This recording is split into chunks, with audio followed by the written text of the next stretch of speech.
The grammatical term pronominal means relating to a pronoun. English doesn't quite have pronominal verbs like Italian does, because the pronoun is implied.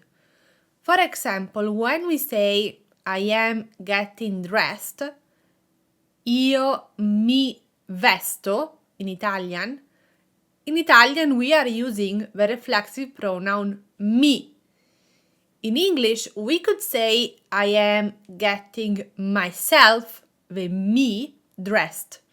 But in a sense that myself is implied, is not quite used as it is in Italian.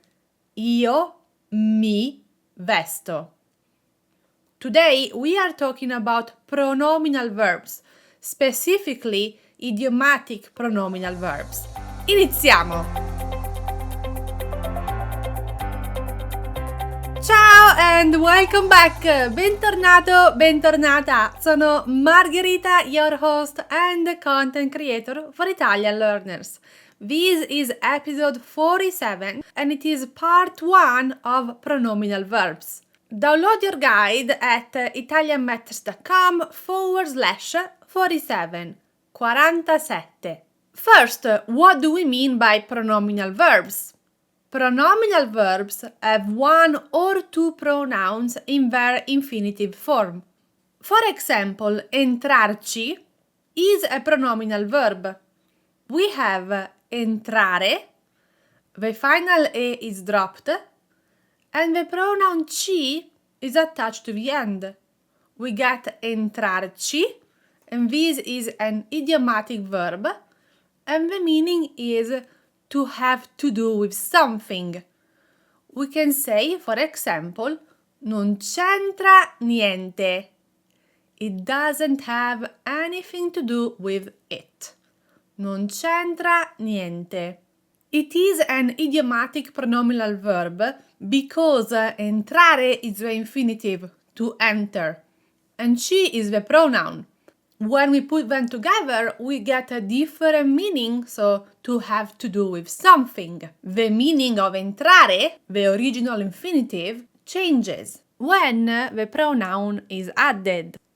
Keep in mind that reflexive verbs and reciprocal verbs are also pronominal verbs because they use pronouns in their infinitive form. Vestirsi, to dress oneself, is a pronominal verb and also a reflexive verb. You can scroll down to episode 33 or go to italianmetterci.com/33 to learn more about reflexive verbs in Italian. Today we are talking about idiomatic pronominal verbs that use the pronouns ci and la. 4 important pronominal verbs that use the pronoun ci are metterci, to take it, usually used with time. For example, ci metto 2 ore.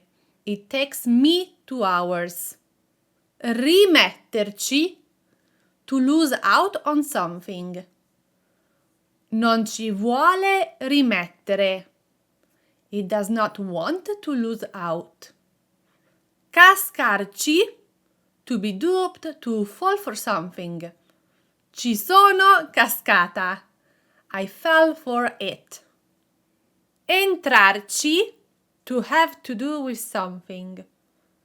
Questo argomento non c'entra molto.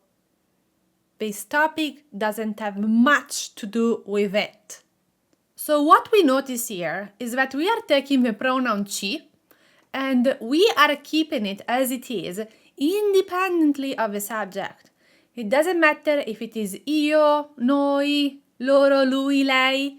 Ci stays as it is and it's placed before the verb, which is conjugated as usual. We also have pronominal verbs that use the pronoun la. And again, the pronoun does not change. La stays as it is and it's placed before the conjugated verb. We have piantarla to stop it, to quit it. For example, la pianti? Will you stop it? And this is quite colloquial and informal. Scamparla, to get out of something. L'abbiamo scampata. We got out of it. Spuntarla, to barely make it. L'ho spuntata ancora una volta. I barely made it another time. Farla, to do something bad. For example, te l'ha fatta grossa. It tricked you badly. And independently of the subject, la stays as it is. Then we can also find pronominal verbs that use both ci and la in their infinitives. So both pronouns are used. And the ci becomes ce. The pronominal verbs that use both of these pronouns are avercela, avercela, and the meaning is to be angry at, to be angry with. For example, la mamma ce l'ha con me. Mom is angry with me. Mettercela, to put in all the effort. Ce l'ho messa tutta. I put in all my effort. And farcela, to make it. Ce l'hanno fatta. They made it. What we note here is that we have the ce that goes first, it doesn't change, and then the la goes second, and next the conjugated verb. When la precedes the verb avere, we are abbreviating that. The L, the apostrophe, and then the verb avere. Ce l'ha con me. La is L, apostrofo, H-A, the verb avere. Ce l'ho messa tutta. Again, la is abbreviated L, apostrophe, H-O. Ce l'ho messa tutta. Benissimo! If you want a summary of this episode, make sure that you go to italianmatters.com/47. Ci vediamo settimana prossima con la seconda parte. I will see you next week with part 2. Ciao!